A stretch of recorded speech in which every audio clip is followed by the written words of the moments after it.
Well, hello there, students. It's been a while since you and I've had a chance to chat or talk. And those of you who don't know me or maybe new to Mr. Bailey's class, my name is Uncle Stan. If you're trying to figure out who that I am and that I might seem familiar to you, you might be thinking of my cousin, Uncle Sam. Now, Uncle Sam has been very, very busy of late, even more busy than usual. I am trying to help pick up some of the slack because it is what I do. But students, I just thought I'd say hi. Like I said, I hadn't really talked to your senior in such a long time. I just came by Mr. Bailey's house here. I was in town and thought I'd swing by and say hello to him. And unfortunately, I don't have time to come by your class. But I thought I would at least send you a message, and there's a video I'd like for you to watch here, and I'm going to show it to you in just a minute. But I do hope you are doing well.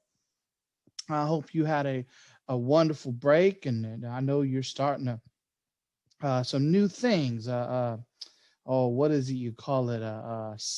9 weeks or semesters or something.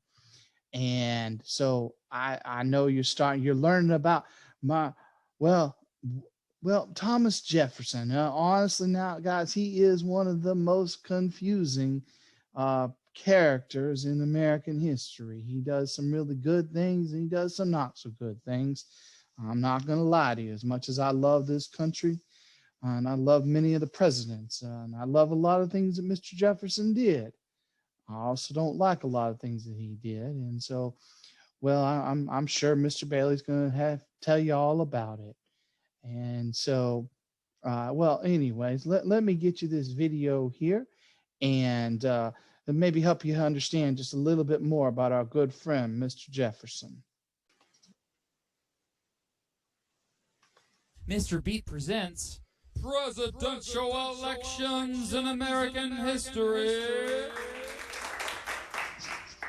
The fourth presidential election in American history was held from Friday, October 31st to Wednesday, December 3rd, 1800. It was a significant election. In fact, some call it the, quote, Revolution of 1800, due to the political realignment it created. It was essentially a rematch between incumbent President John Adams and his off and on friend/enemy Vice President Thomas Jefferson. In 1800, Adams and Jefferson were far from friends. The two had spent the previous 4 years awkwardly working side by side as president and vice president, but now they seemed to hate each other. Their campaigns were just plain nasty. Jefferson supporters said President Adams had a, quote, hideous hermaphroditical character which has neither the force and firmness of a man nor the gentleness and sensibility of a woman. Adams supporters responded by calling Vice President Jefferson, quote, a mean-spirited son of a half-breed Indian squaw, sired by a Virginia mulatto father. Federalists called Jefferson a bad Christian who had too much sympathy for the French Revolution, while Democratic Republicans said that Adams was giving too much power to the federal government, talking trash about his signing of the Alien and Sedition Acts and his expansion of the military. With this election, political parties officially chose running mates for Adams and Jefferson, hoping they each would be elected the vice president, therefore avoiding another embarrassing result like the one after the election of 1796, where two dudes with opposite views were in the executive branch together. The Federalists chose Charles Cotesworth Pinckney as Adams' running mate, and the Democratic Republicans chose Aaron Burr. Remember, under the original Electoral College, each elector could vote for two people for president. The top two candidates would be president and vice president. And here are the results. First of all, it's important to note that the results were heavily disputed. However, Thomas Jefferson and Aaron Burr both received 73 electoral votes, ensuring the Democratic-Republican victory.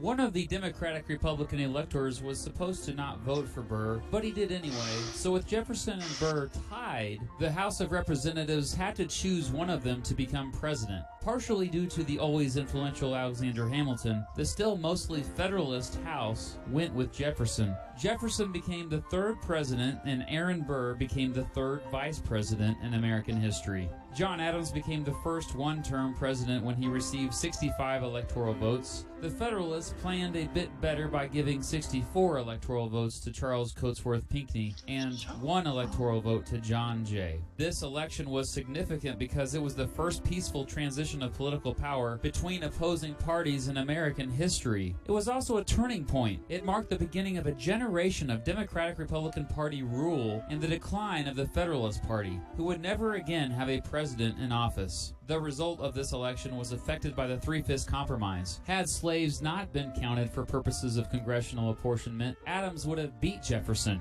However, Jefferson still would have won the popular vote.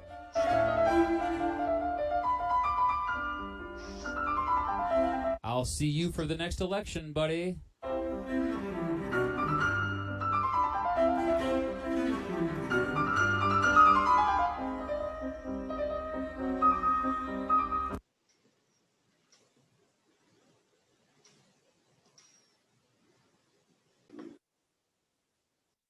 So I hope you learned at least a little something about that there election of 1800. It was well, it was a hot mess, and it leads to some. Well, you know what, I'll let Mr. Bailey explain that one to you. But one thing it does lead to is some changes to the Constitution. The leadership there is figuring out, you know what, we've had a couple elections. It didn't go exactly like we thought they might. So maybe, just maybe, we ought to fix some things. And so they do.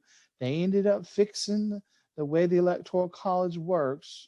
So you don't have at least the kinds of things you had in 96 and in 1800. So anyhow, I do hope you guys have a good rest of your class, and hopefully I'll be able to get in there and see y'all sometime soon. Y'all have a good day.